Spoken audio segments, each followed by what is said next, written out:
Quem trouxe a Bíblia, abra no livro do profeta Abacuque.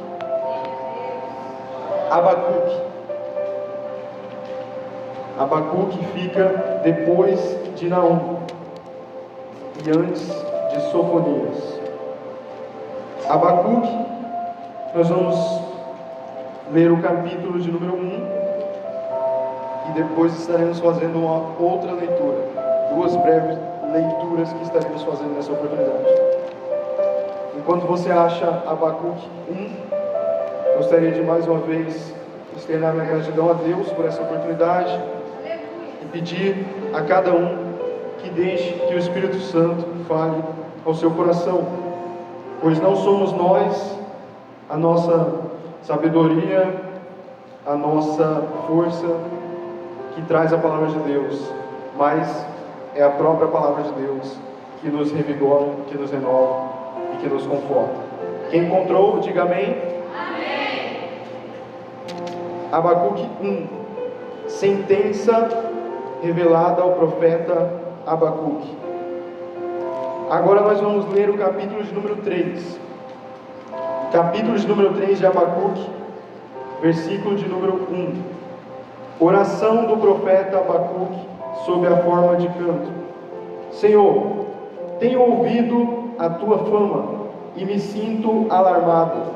Aviva a tua obra, ó Senhor, no decorrer dos anos. E no decurso dos anos, faze-a conhecida. Na tua ira, lembra-te da misericórdia. Amém. Podeis aceitar-vos? Podem tomar seus lugares. Graças a Deus, estamos aqui para falar da palavra de Deus, do livro de Abacuque. Livro de Abacuque. Quem aqui já leu o livro de Abacuque? Alguma vez? Glória a Deus. Se você não leu, você pode ler quando chegar em casa. É um livro de 3 capítulos. É uma leitura boa de se fazer. Muitos capítulos podem ter algumas palavras que talvez você não entenda ali. Você joga ali no Google, já entende ali. Mas é um livro que traz uma mensagem poderosa. Abacuque é um livro que ele talvez não seja um dos livros mais conhecidos da Bíblia, mas ele tem alguns dos seus versículos mais repetidos, principalmente no nosso meio pentecostal, onde nós pregamos o avivamento, nós cremos em um avivamento, nós pedimos o avivamento, nós cantamos sobre o avivamento.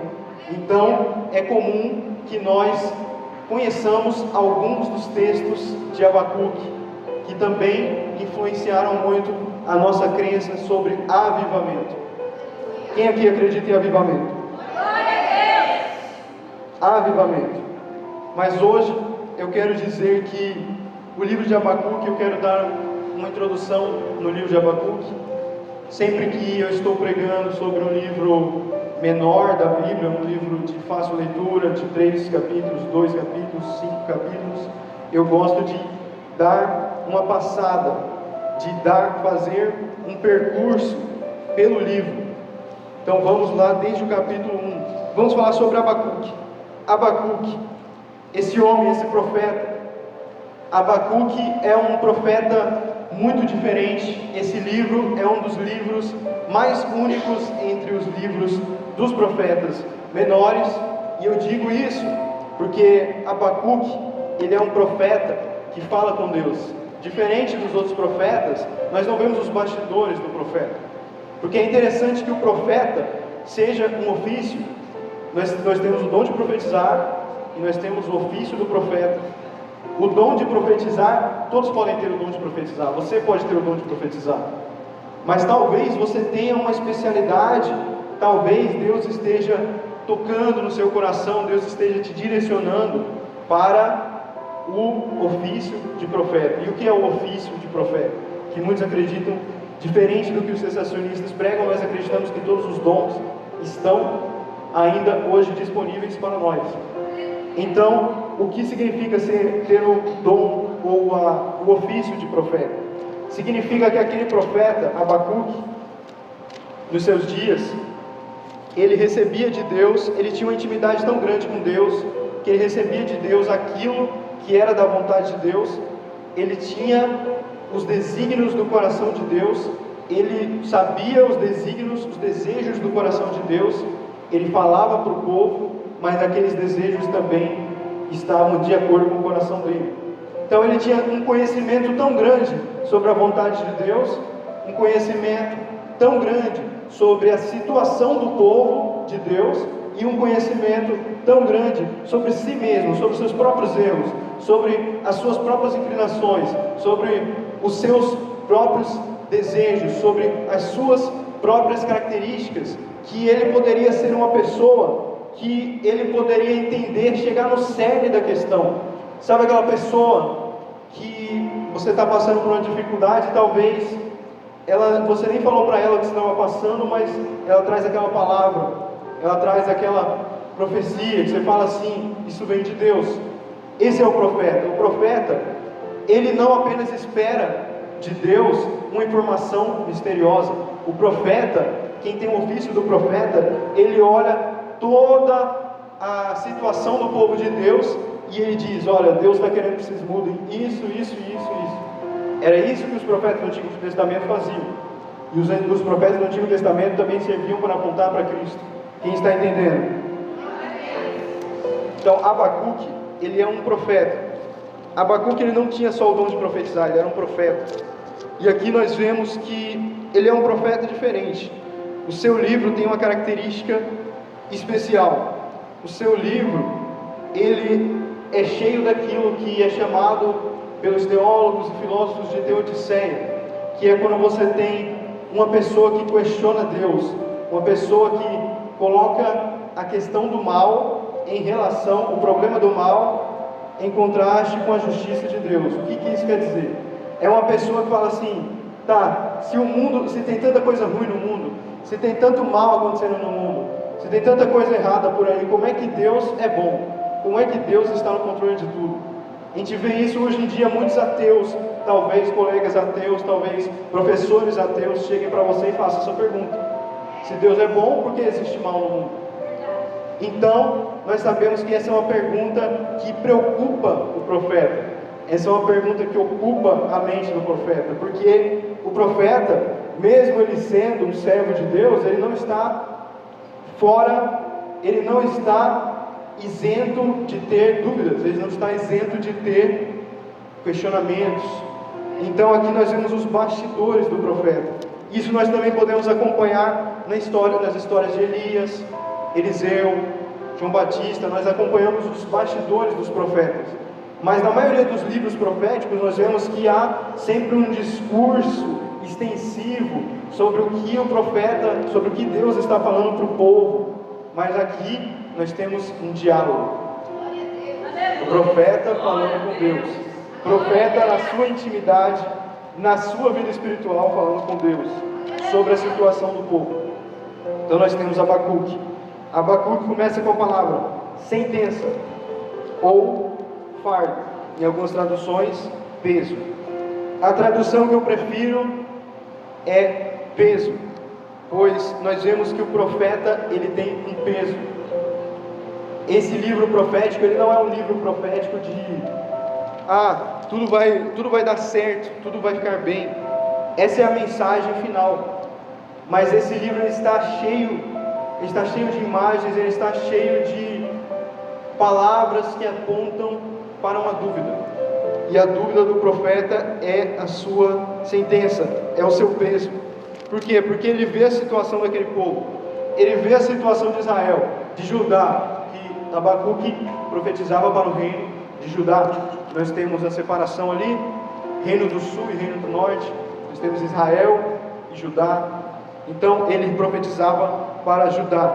Não vou me ater às questões de data, mas é muito provável que esse livro tenha sido escrito no fim do reinado do rei Josias, pois nós sabemos que o rei Josias, nós sabemos que ao final é mais provável que não tenha sido durante o reinado do rei Josias, mas depois do reinado do rei Josias que esse livro se sucede. Então nós temos esse livro de Abacuque, que começa com a palavra sentença. E Abacuque, o nome de Abacuque, nós podemos ver primeiramente que o nome de Abacuque, ele já traz um pouco daquilo que será o seu livro, que é abraçar. Nós pensamos assim, um livro tão pesado, como que pode ser abraçar? Como que o nome dele pode ter alguma coisa a ver com o livro? Mas aqui nesse livro nós vemos que o profeta Abacuque, ele abraça a vontade de Deus, ele abraça as suas dúvidas, ele abraça o povo de Deus, ele abraça tudo aquilo que ele está perto. O profeta Abacuque, chamado de abraçador por um cristão chamado Jerônimo, no século V, ele é um profeta que ele se entrega. O profeta Abacuque, ele se entrega. E é muito importante isso. A gente poderia falar só sobre isso, inclusive, que nomear algo é uma coisa, é um mistério divino. Quando você dá um nome para algo, é um mistério muito forte. Às vezes a gente pensa, nome, né? Você vai redigir um texto, aí você dá um nome para o texto. Você vai criar algo, aí você dá um nome para aquilo. Talvez até você vai ter uma criança, você nomeia a criança. Nós vemos que na Bíblia, sempre que há um nome, há também uma profecia, há também uma promessa. Então aqui, Abacuque, como abraçador, ele tem em si essa promessa de abraçar o povo de Israel e de trazer essa esperança de um novo tempo. Então, nós vemos que começa com um fardo. Nessa mensagem eu quero focar nesse tema. O título da mensagem é O Peso do Avivamento. Nós muitas vezes pensamos no avivamento como algo que vai nos trazer leveza, que vai nos trazer um momento de refrigério. E isso é muito bom. Estar na presença de Deus, se alegrar na presença de Deus é muito bom. Nós sabemos que a palavra avivamento aparece no livro de Abacuque, e nós já vamos entrar mais nessa palavra, mas antes nós vamos olhar a palavra peso. Qual era o peso de Abacuque? E eu quero basear a minha mensagem nesse tema. Só é apto a valorizar o peso de um avivamento quem pode suportar o fardo de Abacuque. Só é apto a valorizar o peso de um avivamento quem é apto a suportar o mesmo peso que esse profeta suportou. E qual foi o peso que ele suportou? Nós vamos ver que o peso que ele suportou foi o peso da injustiça. Foi ele olhar para as ruas, ele sair dos seus momentos de comunhão com Deus, ele veio que as coisas não são como deveriam ser. Porque quando você conhece a Deus, quando você estava no mundo, quando você estava afastado de Deus, você achava que as coisas estavam boas do jeito que eram. Mas depois que você passou a conhecer Jesus, você viu que as coisas não são como deveriam ser. As coisas não estão no seu lugar. Inclusive, esse é o tema de um outro livro da Bíblia, o livro de Levítico, onde as coisas não estão no seu devido lugar. Então, há uma série de regras que não são mais regras para nós, os cristãos na atualidade, porque deixaram de ser, agora são sombras de uma realidade maior. Mas você tem lá no livro de Levítico, o autor de Levítico, ele vê que tem um monte de coisa errada, ele vê assim, e para ele tudo tem que ser certinho, lá não planta 2 tipos de semente, um solo só, não usa roupa do mesmo tecido, de 2 tecidos diferentes. E por que ele falava isso? Porque ele via uma realidade que os outros não viam, que é que o pecado corrompeu tantas coisas, que uma imagem que antes era uma só, única, agora se torna fragmentos, agora se torna vários retalhos. Então, o que nós temos aqui? Nós temos uma sociedade fragmentada. No livro de Abacuque nós temos uma sociedade fragmentada. Quem está me acompanhando, dê um sinal de vida. O Senhor é Deus zeloso e vingador. O Senhor é vingador e cheio de ira. O Senhor toma vingança contra os seus adversários e reserva indignação para os seus inimigos. Aqui ele fala sobre a justiça de Deus. Ele já começa o livro introduzindo a justiça de Deus. Nós vemos que ele vai dizer assim: até quando, Senhor, clamarei pedindo ajuda e tu não me ouvirás? Até quando eu gritarei violência e não me salvarás? Esse é o clamor, esse é o peso de Abacuque. O peso de Abacuque é ver uma sociedade jogada, ver uma sociedade abandonada, ver uma sociedade desolada. E qual sociedade que era essa? Será que era o Brasil? Será Será que era uma sociedade secularizada? Era o povo de Deus de que ele estava falando. Aqui era um povo separado para Deus, era Israel, era Judá, era o povo de Deus. E ele vê assim, tem tanta injustiça, os crentes, né, os israelenses, os israelitas, melhor dizendo, eles estão fazendo tanta coisa errada, e o Senhor nunca ouve, o Senhor nunca vê. Ele começa a questionar: por que você me faz ver a iniquidade? Por que tolera a opressão? Porque a destruição e a violência estão diante de mim. Por isso, a lei se afrouxa. Então assim, o que era pecado, vai deixando de ser pecado. O que era certo, vai deixando de ser certo. A lei vai se afrouxando. Aqui ele fala tanto da lei israelita, como governo, quanto a lei como ordem do Senhor, como mandamentos. Ele fala, então os mandamentos vão se afrouxando. Aqui é bom nós ressaltarmos que nós não estamos falando de costumes, nós estamos falando de mandamentos de Deus.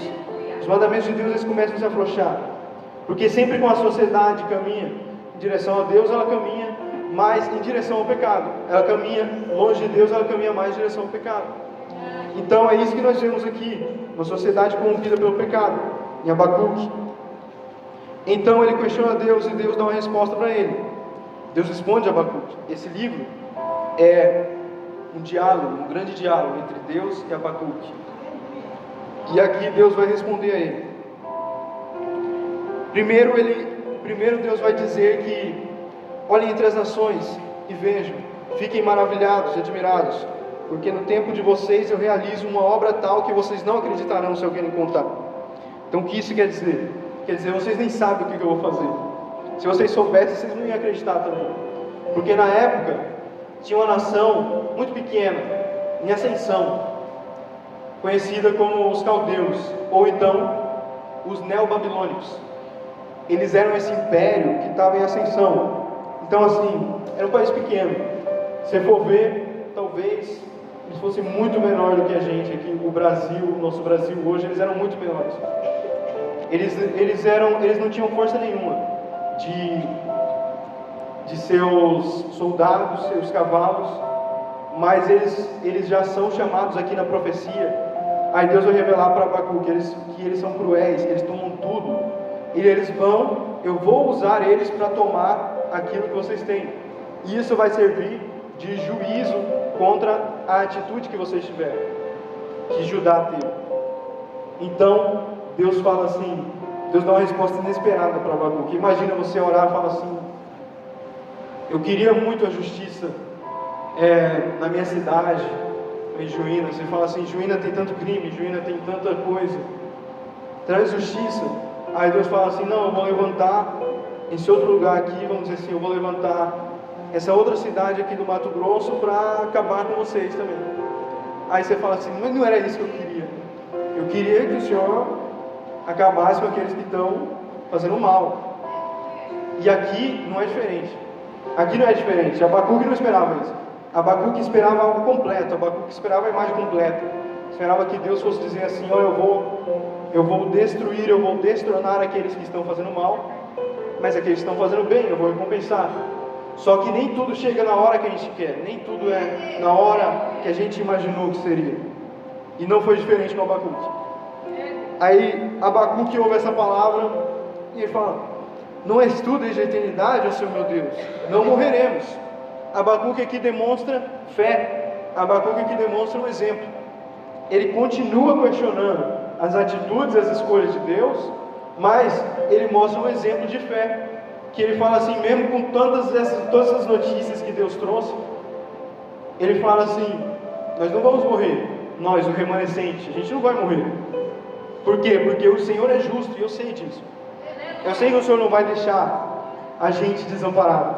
Eu sei que o Senhor não vai deixar que a injustiça tome conta. Então aqui nós vemos ele questionando mais uma vez. Ele diz: tu és tão puro de olhos que não pode nem suportar o mal, não pode nem olhar para o mal. Aqui ele fala poeticamente que Deus não pode nem olhar o mal, que Deus e o pecado não são compatíveis.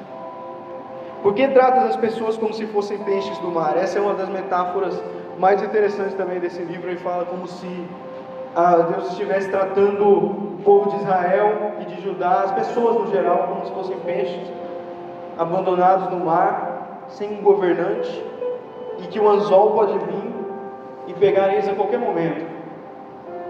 E então aquela nação, que representa um anzol, ela se gloriaria, eles ofereceriam sacrifícios à sua rede. E isso me intrigou muito também, porque alguém ofereceria um sacrifício a uma rede?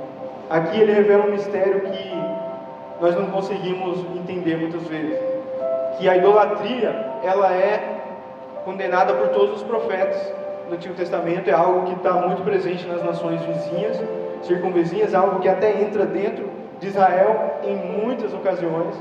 A idolatria entra dentro de Israel, eles começam a idolatrar outros deuses, olha aí, eles começam a adorar deuses de outras religiões.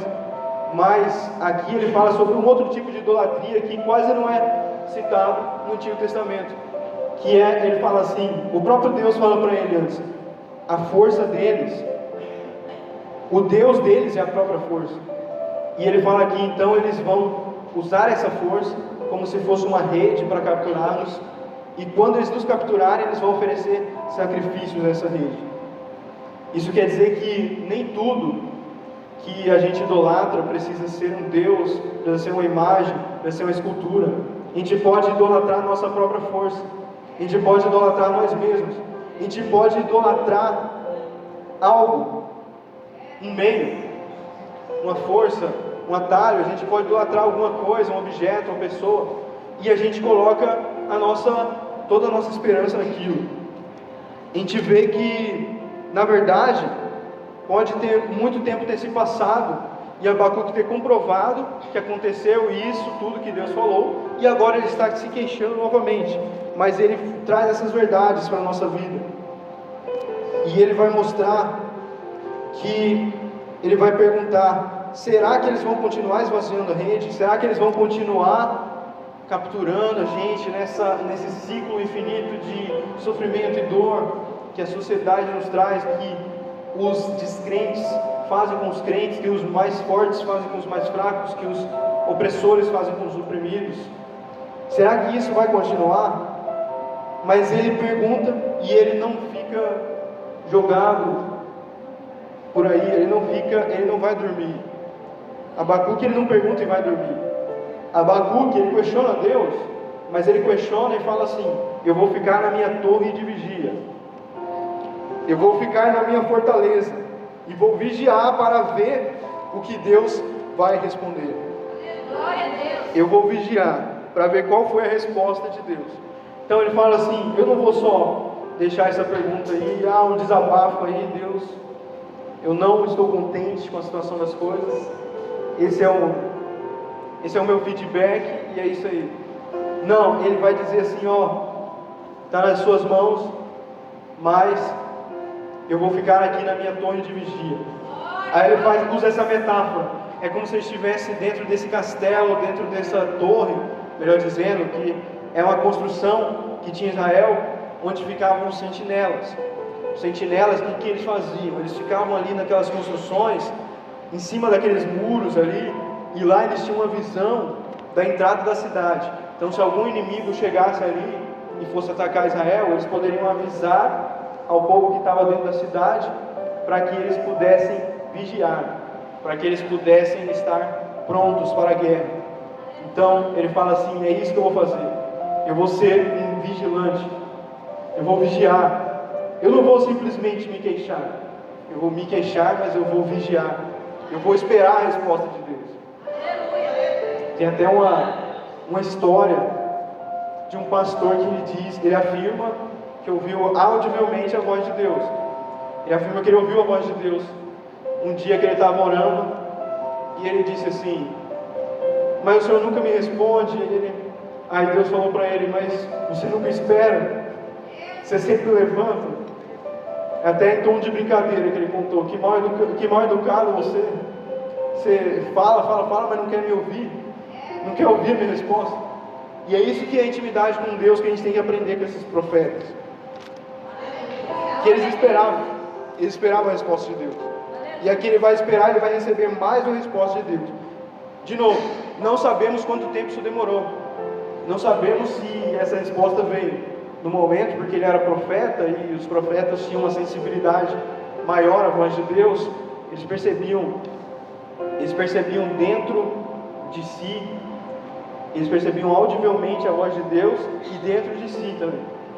Isso é importante. Às vezes a gente só quer uma resposta que venha de fora, né? Mas a gente não quer perceber as sementes que Deus planta dentro da gente. Aquelas pequenas dicas que Deus vai te dando no decorrer dos tempos. Ele vai falando assim, é assim, assim, assim, você continua indo para o outro lado.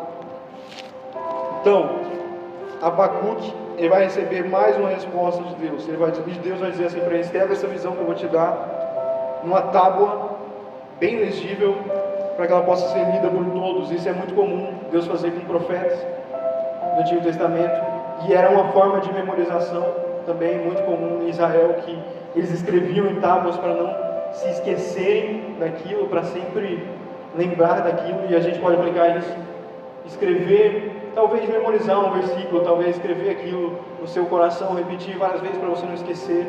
É um exercício interessante, porque a gente sabe que a espiritualidade de Israel e das outras nações do Oriente Médio é um exemplo para nós, porque eles estão sempre lá, oração 3 vezes ao dia, eles estão lá, eles nunca falham.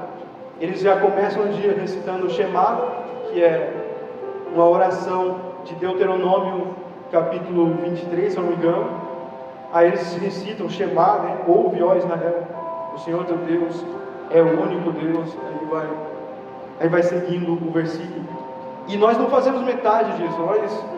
Nós hoje, nós cristãos ocidentais, nós temos muito conforto, nós temos muitas boas músicas, muitos conteúdos teológicos ao nosso dispor, mas nós não temos metade da espiritualidade que os judeus, essa nação que era também tão pecadora como nós, tinha. Então aí existe uma questão de esforço, realmente. O Senhor me respondeu e disse: escreva a visão. Aquilo que há de vir virá e não tardará, certamente virá. Esse versículo, ele é usado até pelo apóstolo Paulo. O apóstolo Paulo vai usar ele. Na verdade, o autor de Hebreus vai usar ele. O autor de Hebreus ele vai usar para falar sobre aquilo que há de vir virá e não tardará. Ele provavelmente faz uma reaplicação desse texto.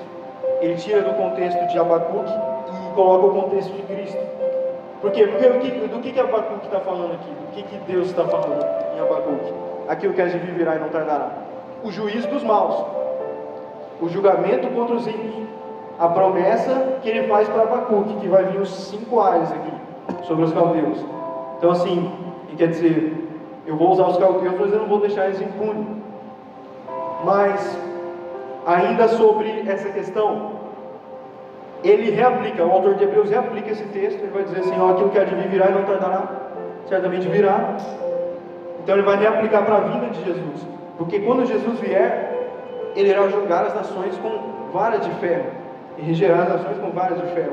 Então, o autor de Hebreus está dizendo: olha, aquilo que Abacuque estava profetizando já sobre os caldeus ali, as nações ímpias daquela época, vai se cumprir no Apocalipse, vai se cumprir no grande dia, de forma completa, de forma 100%, porque ali Deus realmente trouxe julgamento sobre os caldeus.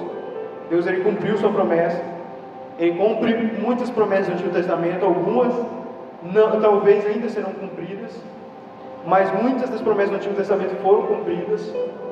E aqui nós vemos que Deus ele responde mais uma vez. Ele vai dizer assim: olha, os caldeus não vão ficar impunes, não. Ai daquele que acumula o que não é seu. Então ele vai falar sobre as atitudes que não agradam a ele nos caldeus, e que ele vai trazer julgamento sobre eles. Ai daquele que acumula o que não é seu. Ai daquele que ajunta dentro da sua casa bens mal adquiridos. Aqui nós temos algo muito interessante: para pôr o seu ninho num lugar bem alto, a fim de livrar-se das garras do mal. Então olha que intenção boa. A intenção dessa pessoa é colocar o seu ninho num alto lugar. E aqui a gente tem a imagem da águia de novo que aparece. Se você for ler, você vai perceber que a imagem da águia aparece umas 2 vezes em Abacuque, que as nações ímpias são como águias também. Elas são águias, como essas aves de rapina que vão para devorar as suas presas. Então nós vemos aqui que ele vai dizer assim: olha, essa pessoa está tentando colocar o seu ninho no lugar alto, está tentando tirar da presença dos predadores. Olha que coisa boa, não parece uma coisa boa, né? Essa pessoa está aí tentando salvar sua casa, tentando abençoar sua casa, mas o que ela está fazendo para isso? Ela está adquirindo bens mal adquiridos, ela está fazendo coisas erradas, ela está usando mal a sua liberdade em Cristo. Por quê? Porque a nossa liberdade ela vai até um ponto. Nós vemos que essa questão da fraude econômica, né, de assim, você adquirir coisas de formas ilícitas, aí você tem nesse caso aqui a questão dos juros, que eles faziam juros demasiados sobre as outras nações, sobre os seus credores ali. Então você tem aí toda uma questão econômica também que ele vai apresentar. Ele fala assim: ai daquele que edifica uma cidade com sangue e fundamenta a cidade na iniquidade. Olha aí, ai daquele que coloca tudo aquilo que ele faz é por causa do ódio, tudo aquilo que ele faz é por causa de sentimentos negativos.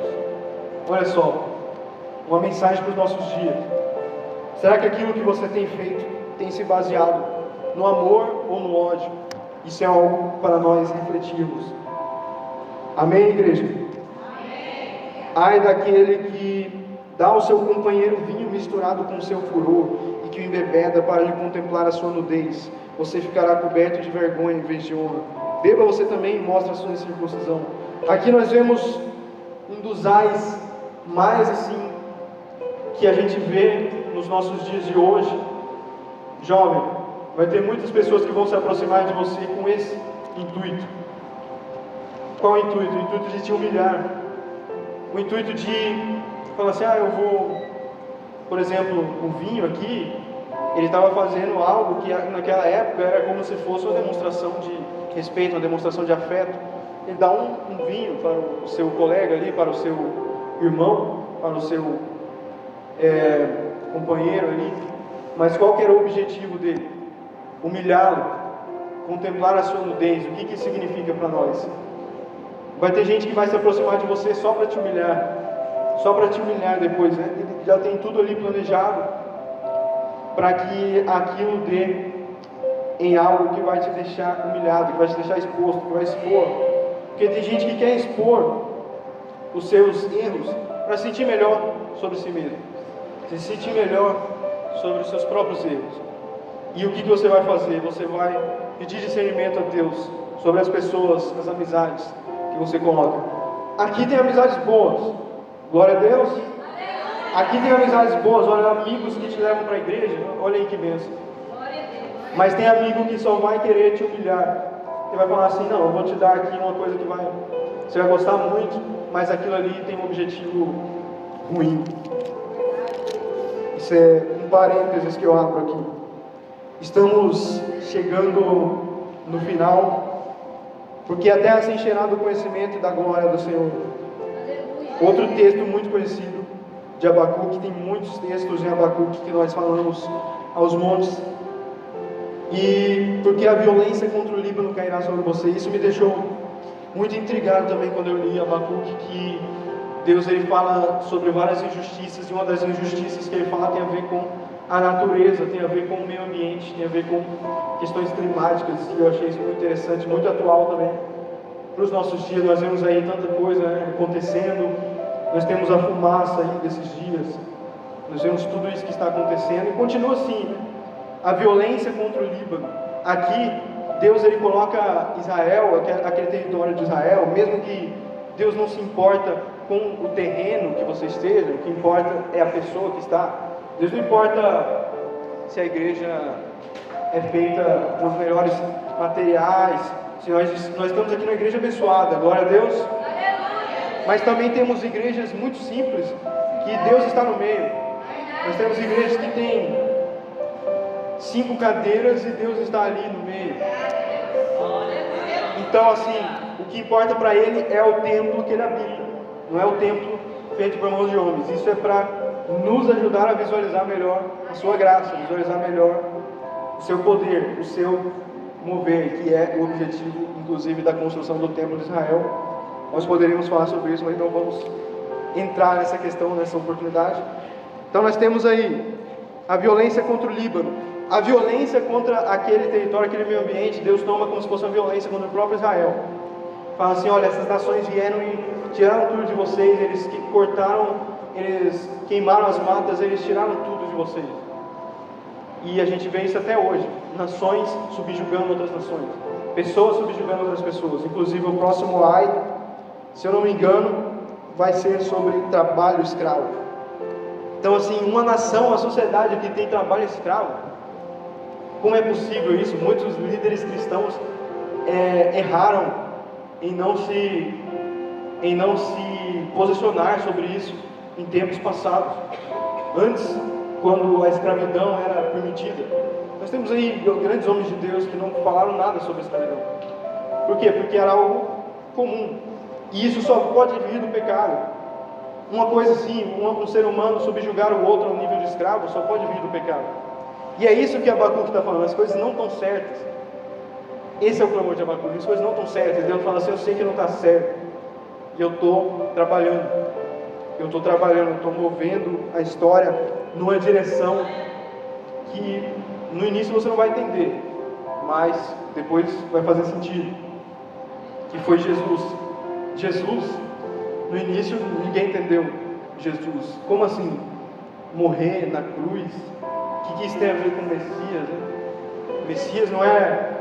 Messias não é aquele cara que vem num cavalo e ele chega lá cortando a cabeça dos romanos, tudo. O povo que fazia a gente de escravo, ele vai matar todo mundo, né? Aí Jesus fala: não, eu vim para que tenham vida, e vida em abundância. Aleluia! Eu sou o caminho, a verdade e a vida. Ele traz uma verdade muito mais elevada do que eles pensavam. No início a gente não vai entender, mas o que há de vir virá e não tardará, certamente virá. E eu abro um parênteses aqui, por que não? As promessas de Deus na sua vida. No início você não entende. Você acha assim: quem sou eu? Quem sou eu para essa obra que Deus me tem chamado? Mas Deus, ele fala assim: eu estou encaminhando a sua história em uma direção que vai te surpreender. Eu estou caminhando a sua história em uma direção que está de acordo com a minha vontade, que está alinhada com o meu coração. Quem pode dar glória a Deus por isso? Para que serve o ídolo que o seu Aspe esculpiu? E aqui ele fala uma coisa muito interessante para o ídolo, sobre os ídolos, que ai daquele que diz a madeira: acorde, e a pedra muda, levante-se. Pode o ídolo ensinar? Eis que ele está coberto de ouro e prata, mas no seu interior não há fôlego nenhum. O Senhor, porém, está no seu santo templo. Cale-se diante dele toda a terra. Glória a Deus. Aqui nós vemos ele trazer essa apologética contra os ídolos das outras nações. Ele fala assim: olha, tem gente que está aí, tem gente que olha para o ídolo e fala assim: acorda. Tem gente que olha para um pedaço. Os ídolos eram feitos de madeira naquela época, outros eram feitos de ouro, outros eram feitos de barro, outros eram feitos de prata, outros eram feitos de pedras preciosas. Então eles olham para aqueles ídolos, são pedaços inanimados, são objetos inanimados. Ele olha para aquele objeto e fala: levanta. Ele olha para aquele objeto e fala: acorda. Ele fala assim: só que o nosso Deus, ele é diferente. Ele está lá no céu, ele está no seu santo templo, e quando ele fala, toda a terra se cala. Glória a Deus! Cale-se diante dele toda a terra. Ele apresenta um Deus muito mais elevado. Ele apresenta uma realidade muito mais elevada. Aí você fala assim: mas esse Deus é muito distante. Eu queria um Deus mais palpável. Eu queria um Deus que eu consiga olhar para ele nos olhos e dizer: é isso, isso. É isso que eu estou sentindo, é isso que eu quero, é isso que eu temo, é isso que eu tenho falhado. Mas você pode. Por quê? Porque Jesus veio. Jesus é o próprio Deus que veio na terra como homem. Para que um Deus, como ter um Deus mais palpável que esse? Como ter um Deus mais presente que esse? Que também poderia ter ido para o céu e deixado assim: eu deixo com vocês a certeza intelectual que vocês foram salvos. Eu deixo com vocês minha graça. Ele fala assim: a paz seja convosco. Foi embora para o céu. Mas não foi isso que ele fez. Eu deixo com vocês um outro Consolador, que tem a mesma natureza que eu. Um outro Consolador, igual a mim. E Ele vai confirmar para vocês a justiça, o pecado e o juízo. Ele vai confirmar para vocês tudo aquilo que eu já tenho falado. Ele vai arder no coração de vocês. Que nem Ele fez ali com os discípulos no caminho de Emaús, logo antes.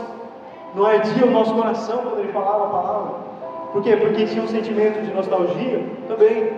Mas também porque o Espírito Santo estava mostrando, estava dando um sentimento para eles. Esse é Cristo. Esse é o homem que estava com vocês. Ele está vivo, Ele ressuscitou. E é esse sentimento que Ele nos dá hoje. Ele nos faz clamar, Abba, Pai, nosso íntimo. Ele intercede por nós com gemidos inexprimíveis. Ele leva a nossa oração de uma forma perfeita. Nossas orações são imperfeitas, são falhas. Você também não tem que ter uma oração talvez formal com Deus. Você pode falar com Deus de uma forma mais contextualizada, que você entende o que você está falando. Você pode falar e Ele vai te ouvir, Ele vai te entender. O Espírito Santo vai levar para Ele aquilo como incenso, como uma fumaça que agrada, um sacrifício que agrada as narinas de Deus. Quem pode dar um glória a Deus? Estamos nos aproximando do final.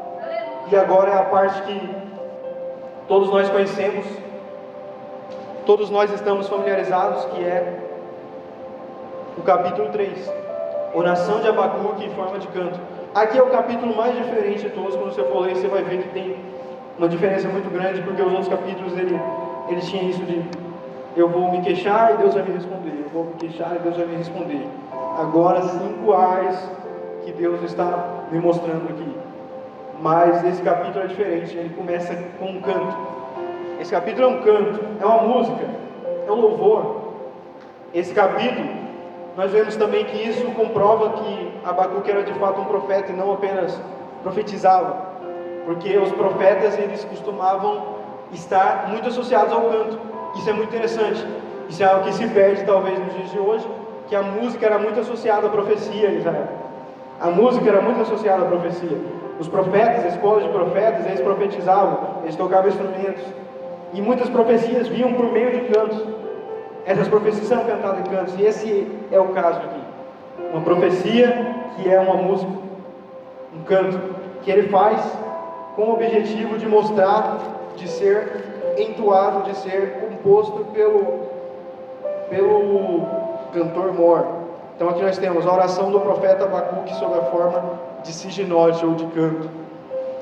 Senhor, ouvi, como dizem algumas traduções, Senhor, ouvi a tua palavra e temi. Aviva, ó Senhor, a tua obra no meio dos anos a notifica, na ira lembra-se da misericórdia.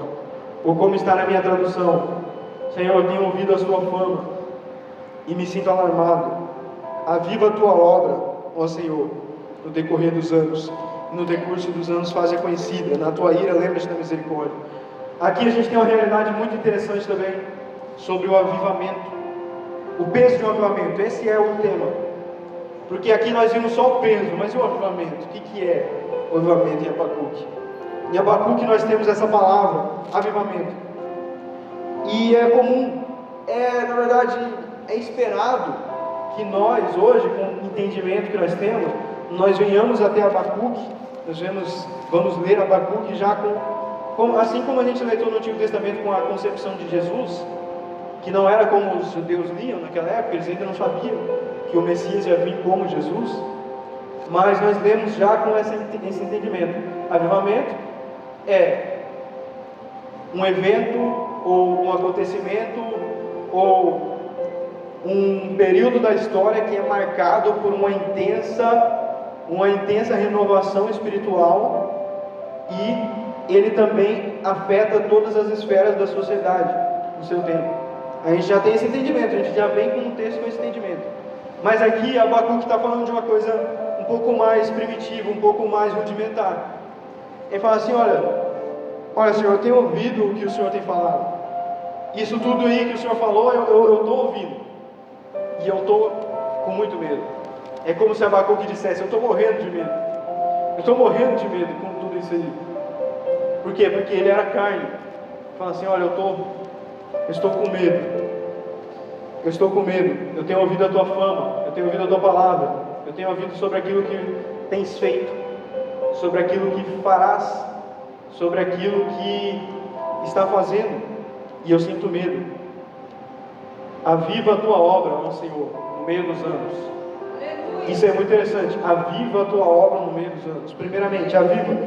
A palavra em hebraico é hayá, que vem da sua raiz rai, que fala sobre vida. É literalmente sobre a palavra vida. Nós temos aqui, então, uma palavra que pode ter vários significados no hebraico. Pode ser dar vida, como Deus faz ali com Adão no Éden, significa dar vida, como um nascimento, uma concepção, uma mãe que dá a luz, dar vida, originar a vida. Ou então nós também podemos ter um outro significado: sustentar a vida, manter a vida, proteger, sobrevivência. Sobrevivência, isso é ideal para a gente fala assim às vezes: eu não estou vivendo, eu estou sobrevivendo. Mas a sobrevivência é o que mantém a gente vivo. Sobreviver. Então, sustentar a vida. Todos esses três significados, Deus é quem nos dá. Ele nos dá a vida, Ele origina a vida, Ele sustenta a vida. E em terceiro lugar, nós temos também o significado de reavivar, trazer de volta a vida. E aqui em inglês a gente até tem a palavra em inglês que é muito mais fácil de compreender esse significado, que é revival, né? Reavivamento. Então assim, não é só um avivamento, não é só dar a vida, é reavivar. Então assim, é originar a vida naqueles que não têm vida, é sustentar a vida aqueles que estão com vida e trazer de volta a vida aqueles que não estão mais. Quem pode dar glória a Deus?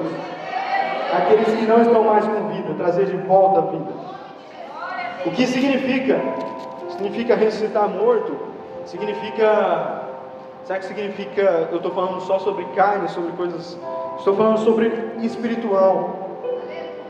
Originar a vida. O que é originar a vida? É salvação. Deus, Ele te salva do pecado e você passa a ter vida. Você antes estava na morte, agora você está na vida.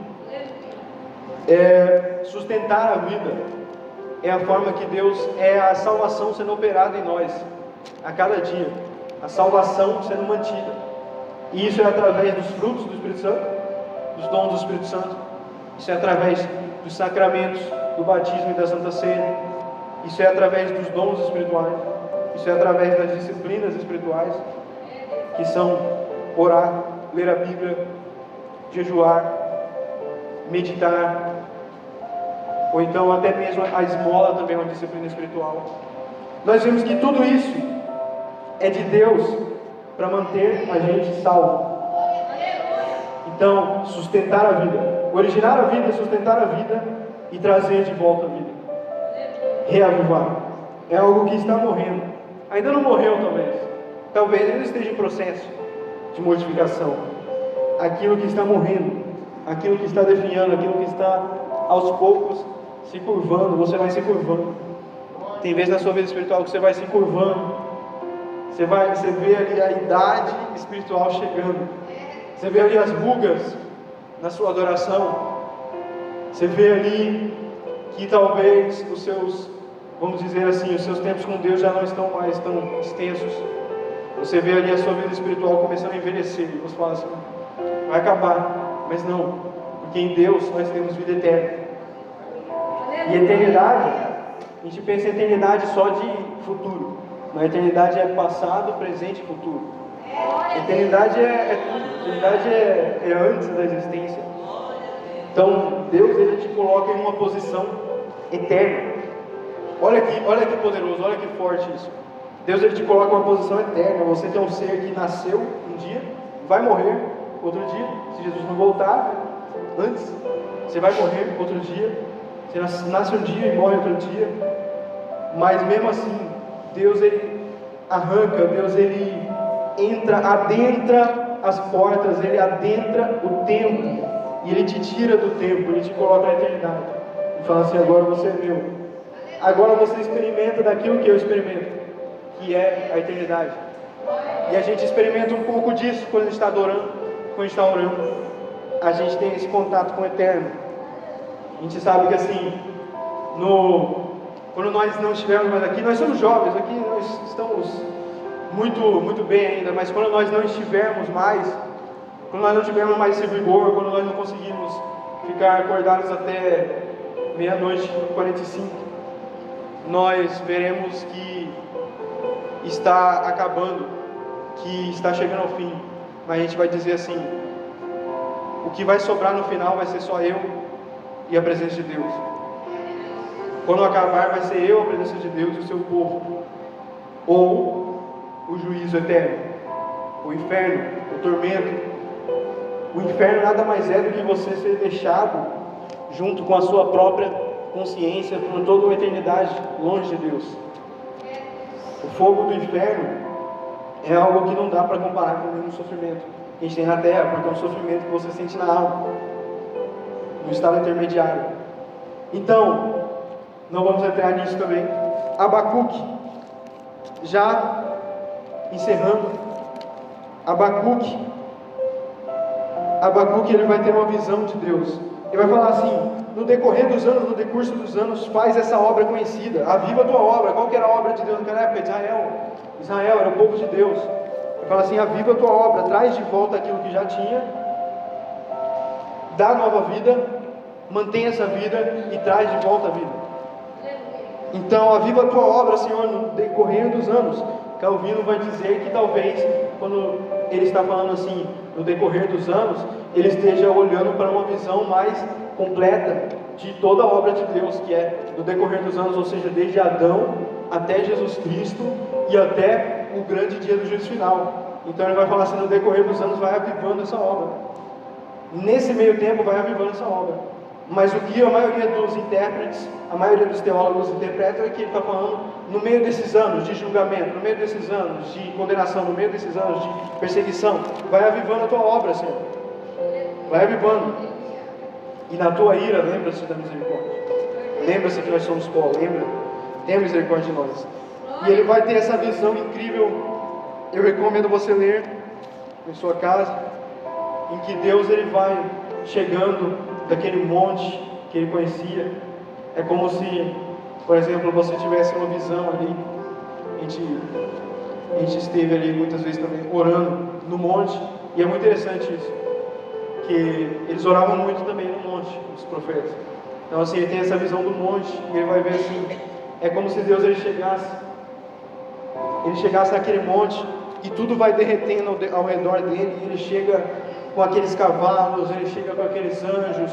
Então ele chega naquele resplendor, toda aquela luz, e ele chega com vários arco e flecha, e aquela visão dele é surrealista, assim, é uma pintura de Dalí. Você vê que é uma coisa surreal, e isso é só para mostrar um pouquinho do que seria Deus chegando aqui na terra para fazer o julgamento, que nós vamos ter essa visão completa no dia do Senhor. Quem acredita nisso? Então ele vê todo aquele povo ali em aflição, e ele fala assim: por acaso as tuas iras a tua ira é contra os rios, Senhor? Porque ele vai chacoalhando aquelas águas e aquela tempestade, e realmente parece um filme de tragédia. Você já assistiu um filme de tragédia, é como se fosse isso, essa visão. Aí vem aquele tsunami assim atrás de Deus. E o que isso fala sobre o poder de Deus? Fala que Deus até usou aquela nação dos caldeus para cumprir o seu propósito, que era julgar Judá. Mas agora ele está trazendo também um julgamento sobre eles, porque a justiça de Deus é perfeita, nunca fica impune, né? Nunca fica impune. Então nós temos aqui esse Deus que ele aparece tão poderoso nessa visão, e nós vemos que ele fala assim: ouvi isso no meu íntimo, e o meu íntimo se comoveu, os meus lábios tremeram ao ouvir sua voz. A podridão entrou nos meus ossos, e meus joelhos vacilaram, pois em silêncio devo esperar no dia da angústia que virá contra o povo que nos ataca, ainda que a figueira não floresça, ainda que não haja fruto na videira, ainda que a colheita da oliveira decepcione, e os campos não produzam mantimento, Ainda que as ovelhas desapareçam do aprisco e nos currais não haja mais gado, mesmo assim eu me alegro no Senhor e exulto no Deus da minha salvação. O Senhor Deus é a minha fortaleza, Ele dá aos meus pés a ligeireza das costas e me faz andar nas alturas. Aleluia! Então aqui nós temos a conclusão desse livro. Um livro tão interessante de se ler, que ele tem essa estrutura muito única, traz esses assuntos muito únicos, e nós vemos que aqui ele termina dizendo: olha, ainda que tudo dê errado, ainda que a figueira não floresça, ainda que não haja fruto na videira, ali a videira para eles, nós vemos estudos da época que a água, quando eles tomavam água, a água era suja.